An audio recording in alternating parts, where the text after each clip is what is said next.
세트 포인트 이렇게 조절하라. 챕터 3. 우리 몸의 세트 포인트 체중을 체온으로 생각하면 더욱 이해하기 쉽다. 사람의 정상 체온은 36.5. 몸에 이상이 생기면 체온 설정치가 높아진다. 세트 포인트 체중과 체온 설정치는 강제로 에너지를 끼치면 일시적으로 낮아질 수 있다. 체중은 굶으면 떨어지고 체온은 냉수용을 하면 내려가기 때문이다. 이런 일시적인 접근은 근본적인 해결책이 아니며 장기적으로는 증상을 더욱 악화시킨다. 체중과 체온은 단순히 증상 치료가 아니라 몸을 건강한 수준으로 되돌려놓고 지속적으로 유지하려고 한다. 그리하여 건강한 몸이 자동적으로 일정한 체온을 유지하는 것과 마찬가지 방식으로 건강한 체중을 유지하게 만든다. 이런 신진대사의 회복과 치유 과정에서 막힘 현상과 관련되는 호르몬 두 가지로 바로 인슐린과 렙틴이다. 인슐린은 세포와 뇌의 상호작용을 통해서 췌장에서 만들어지며 체내에 흡수된 지방을 저장할지 아니면 연소시킬지를 결정하는 역할을 한다. 렙틴은 내장 중추신경계 내의 상호작용을 통해 체지방에서 만들어지며 식사량과 연소시킬 에너지의 양 그리고 세트 포인트 체중을 통해서 체지방의 양을 관리한다. 우리 몸이 호르몬 경화 상태가 아닌 경우를 생각해보자. 몸무게가 세트 포인트 체중보다 증가하면 호르몬은 신진대사 속도를 상승시키고 식욕을 떨어뜨리게 되는데 이때 체지방은 연소된다. 이로써 체지방이 지나치게 오랫동안 체내에 머무르는 것을 막게 되고 바로 이런 메커니즘을 통해서 굳이 애쓰지 않아도 날씬한 상태에서 세트 포인트 체중을 유지하는 것이다. 그런데 우리가 저질 식품을 마구 자비로 먹어댈 경우에는 몸이 호르몬 흐름에 효과적으로 반응하지 못한다. 그래야 호르몬의 작용에 따른 체지방 연소 신호가 사라지게 되고 몸매를 날씬하게 해주는 신진대사 과정도 일어나지 않는다. 몸이 렙틴이나 인슐린 같은 호르몬의 작용에 효과적으로 반응하지 못하면 호르몬이 과잉 생산되고 이는 결국 호르몬 경화로 진행이 된다. 가령 일부 고도 비만자들은 혈중 렙틴 농도가 정상치보다도 25배나 많이 나타나기도 한다. 이렇게 일부 호르몬 수치가 만성적으로 높은 상태가 되면 몸은 비정상적으로 높은 수준의 체지방을 정상이라고 여기게 된다.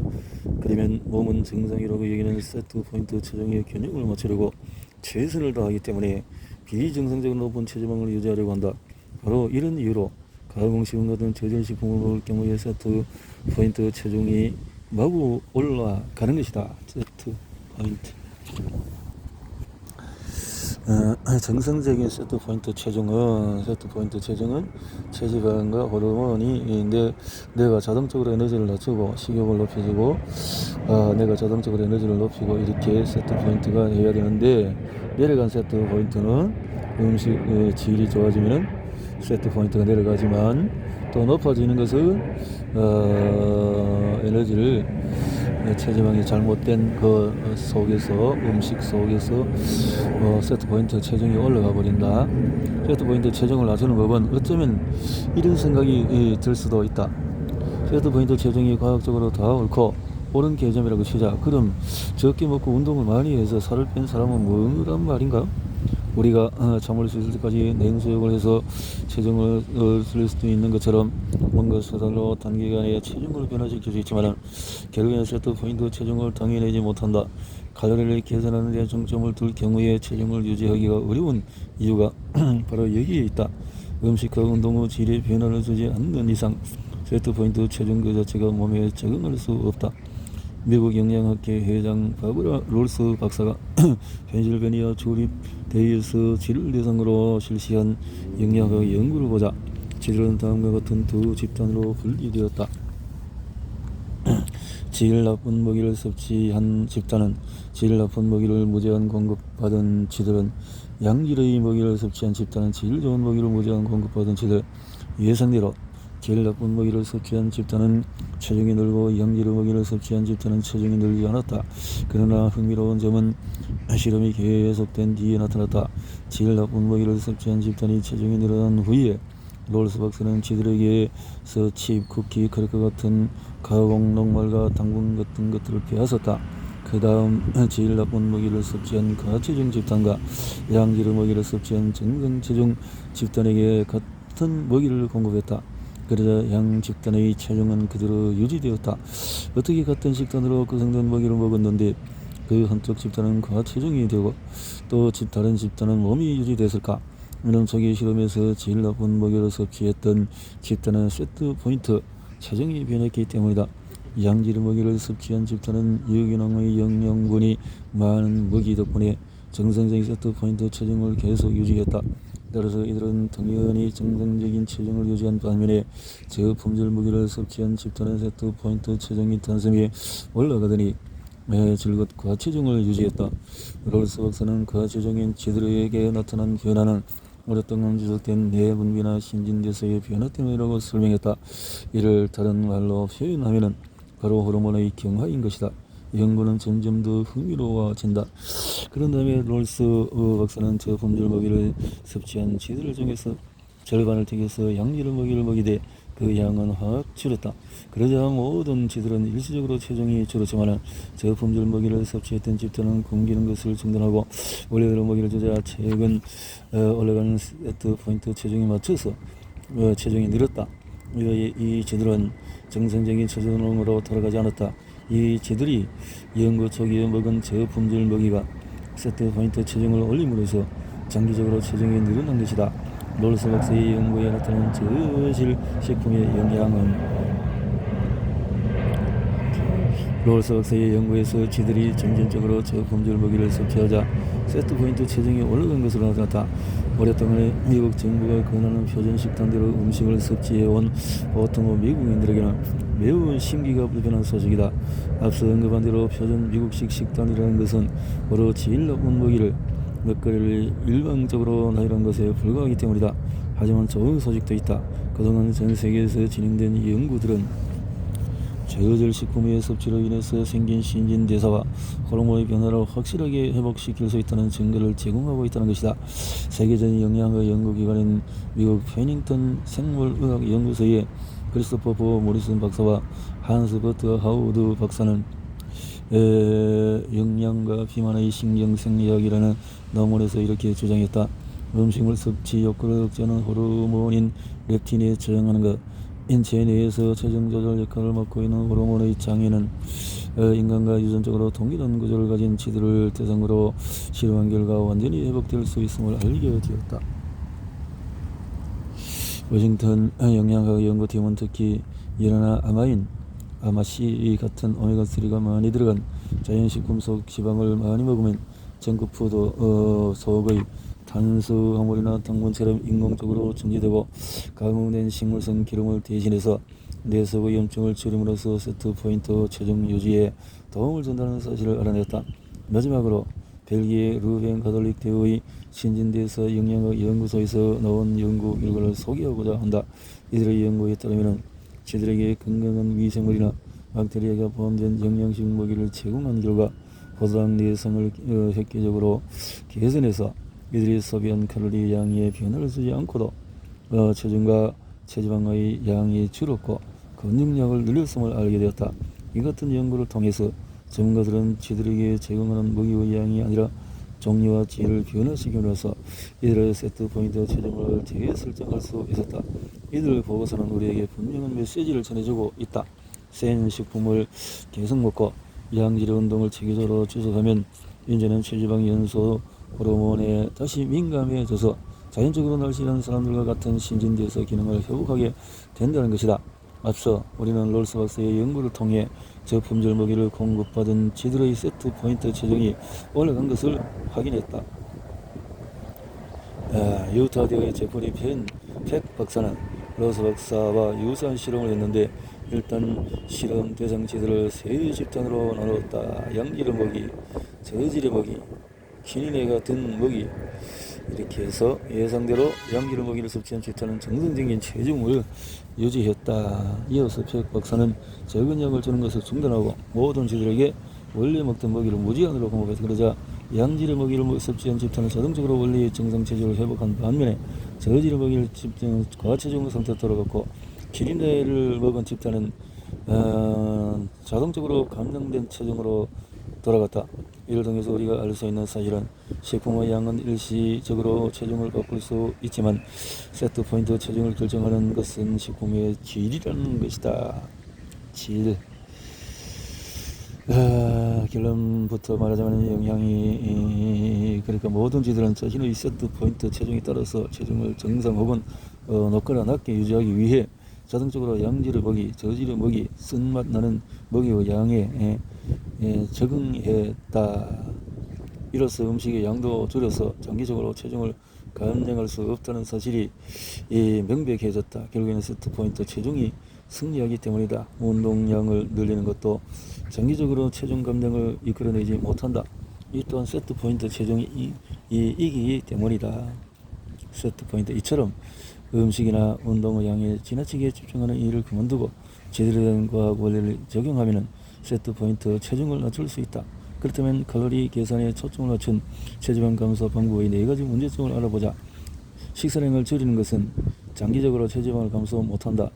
운동량을 늘리는 것은 장기적으로 체지방을 감소 못한다. 식사량을 늘리는 것은 장기적으로 체지방을 증가시키지 늘리는 것은 체지방을 증가시키지 못한다. 운동량을 줄이는 것은 장기적으로 체지방을 증가시키지 못한다. 다음 챕터에서 과학자들이 이 같은 문제점들이 어떻게 하는가를 알아보도록 해보자 하는 거죠. 식사량을 늘려도 살이 찌지 않는다. 챕터 4. 미국에서 진행된 여성건강 주체성 사례에서 8년 동안에 49,000명의 심상에서 A 집단 여성들은 B 집단보다도 매일 120kcal를 적게 먹고, 그러나 결과적으로 8년간에 총 400kcal를 적게 섭취한 A 집단은 B 집단과 비교했을 때 기껏해야 평균 0.4kg 더 가벼웠다. 이렇게 계산법으로 예측한 수치 1%도 못 미친 것이다. 이처럼 식사량을 줄이는 것은 체중 감소에 전혀 도움이 되지 않고 다만 칼로리 연소량을 단기적으로 그나마도 약간 줄일 뿐이다. 다이어트에 도전하는 사람들이 온종일 피곤해하고 짜증내며 돌아다니는 것은 바로 그들의 몸과 내가 느렸기 때문이다. 칼로리를 필요한 만큼 얻을 수 없게 되면 인체는 모종의 결단을 하게 된다. 체지방을 칼로리로 전환할 것인가 아니면 그저 칼로리 연소량을 줄일 것인가를 결정하는 것이다. 대부분 후자가 이긴다. 게다가 상황이 악화되어서 계속해서 에너지가 부족하게 하면은 우리 몸은 지방이 아닌 근육을 태우기 시작한다. 식사량을 줄였을 때 수분 외에 체중 감소의 70%는 체지방 연소가 아니라 근육 연소에서 비롯된다는 의학계의 상식에 속한다. 식사량을 줄이면 체중이 줄지만 그것은 체지방이 줄어서가 아니라 우리 몸이 수분과 근육 조직을 써버렸기 때문이다. 그렇군요. 왜 우리 몸은 이런 방식으로 작동할까? 몸에 비타민, 미네랄, 지방, 아미노산 같은 영양을 충분히 공급하지 않으면 곧장 굶주린 상태에 들어가게 되기 때문에 그렇다. 우리 몸은 굶주린다고 생각할 때 많은 에너지를 필요로 하는 조직을 버리기까지 하게 된다는 거죠. 인생을 지친 상태라 살아갈 수는 없다라는 거지. 식사량을 줄일 때 나타나는 부종들은 정상적으로 먹이를 섭취한 어른치들은 또 먹이의 양을 줄인 집단은 또 선천적으로 날씬한 집단은 처음에를 이렇게 해서 평상시보다도 섭취량 50% 줄였는데 열흘째 되는 날 다음과 같았다. 정상 집단은 계속적인 정상적인 양을 먹고 먹이 양을 줄인 집단은 덜 먹기 중단하고 정상적인 양을 먹기 시작했고 또 1월부터 새로 추가된 선천적으로 날씬한 집단은 정상적인 양을 먹었다. 실험은 이후에 25일간 계속되어 35일째 종료되었는데 정상 집단은 35일간 계속 정상적인 양을 먹었고 이렇게 했는데 저는 연구에서 선천적으로 날씬한 집단은 정상적인 양의 먹이를 먹은 모든 집단이 그랬고 정상적인 양의 먹이를 섭취한 집단, 먹이 양을 줄인 집단은 어땠느냐? 어떤 집단이 마지막에 가장 체중이 많이 나가고 가장 높은 체지방률을 보였을까? 선천적으로 날씬한 집단은 어린 데다가 선천적으로 다른 지들보다도 말랐기 때문이 아니라 대답이 쉽게 나올 것이다. 기존의 체지방 연소 이론에 따르면 먹이의 양이 전 집단도 아닐 게 분명하다. 왜냐하면 이 쥐들은 열흘간에 만에 50%를 덜 먹었기 때문이다. 그러면 정상 집단이 먹이가 가장 많이 나가고 체지방률 가장 높았을까? 놀랍지도 그렇지 않다. 결과적으로 먹이의 양을 줄인 집단이 가장 먹이가 많이 나가고 체지방률도 제일 높았다. 이 집단의 쥐들은 열흘간 덜 먹었지만 계속해서 정상적인 약을 먹은 쥐들보다도 확연하게 더 무거웠다. 먹이 섭취량이 부족해지자 기초 대사량이 낮아져서 체지방을 감소시키는 것이 아니라 늘어나게 만든 것이다. 여기에 그에 관한 자료가 있다. 부작용: 덜 먹는 것은 체중 감량을 위해서 아무 시도도 하지 않는 것보다 더 나쁘다. 먹이의 양을 줄인 집단과 선천적으로 날씬한 집단과 정상적인 집단에 대해서 굶주림의 부작용에 대해서 말하자면 너무 적게 먹은 것은 체중 감량을 위해서 아무 시도도 하지 않은 것보다 더 나쁘다. 왜 그럴까? 몸이 굶주림에서 벗어나게 되면 이제 가장 중요한 일은 잃어버린 체지방을 회복해서 앞으로 굶주림에서 스스로를 보호하는 것이다. 그래서 지방 대축적이라고, 이것이 회기성 비만, 즉 요요 현상을 일으키는 요인이다.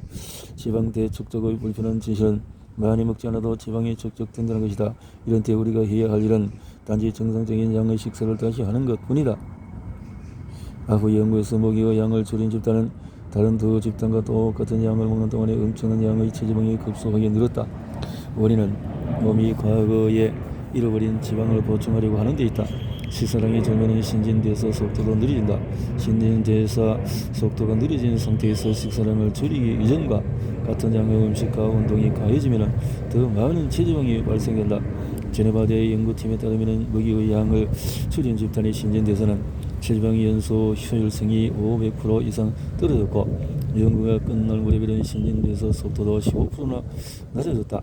굶주림이 장기적으로 부작용을 일으킨다는 또 다른 예로 콜롬비아 과학대학의 연구를 보자 체중이 평균 152kg이 나가는 사람이 100kg이 될 때까지 굶으며 체중 감량을 했다. 극도의 칼로리 제한 기간이 끝난 후에 연구팀은 100kg으로 체중을 줄인 사람이 체지방을 태우기 위한 욕구에 식사량 조절이 어떤 영향을 미치는지 알아보았다. 체중이 150kg인데 굶지 않은 사람, 그 150kg 중 현재 굶어서 100kg이 된 사람, 처음부터 63kg이었던 굶지 않은 사람, 대형 SUV 차량의 소형 오토바이보다도 더 많은 휘발유를 필요로 하듯이 굶지 않은 150kg 사람이 굶지 않은 63kg의 사람보다 더 많은 칼로리를 필요로 하는 것은 당연하다. 모든 것이 같은 조건일 때 체중이 더 많이 나간다는 것은 몸을 유지하고 움직이기 위해 하루에 필요한 칼로리의 양이 더 많다는 뜻이다. 따라서 52kg을 뺀 100kg의 사람의 칼로리 그래프 막대가 체중이 150kg인 사람의 아래쪽으로 이동할 거라고 생각할 것이다. 과연 그럴까? 질문의 답은 반드시 그렇지는 않다는 것이다. 어떻게 52kg을 뺐는지에 따라서 결과는 다르다. 결국 우리는 굶는 것이 칼로리가 부족해진 근육을 태우고 신진대사 속도를 떨어뜨리는 사실에 직면하게 된다. 그렇다면 굶는 다이어트로 100kg이 된 사람이 원래 체중에서 52kg을 뺀 다음에 하루에 필요한 칼로리는 얼마가 되었을까?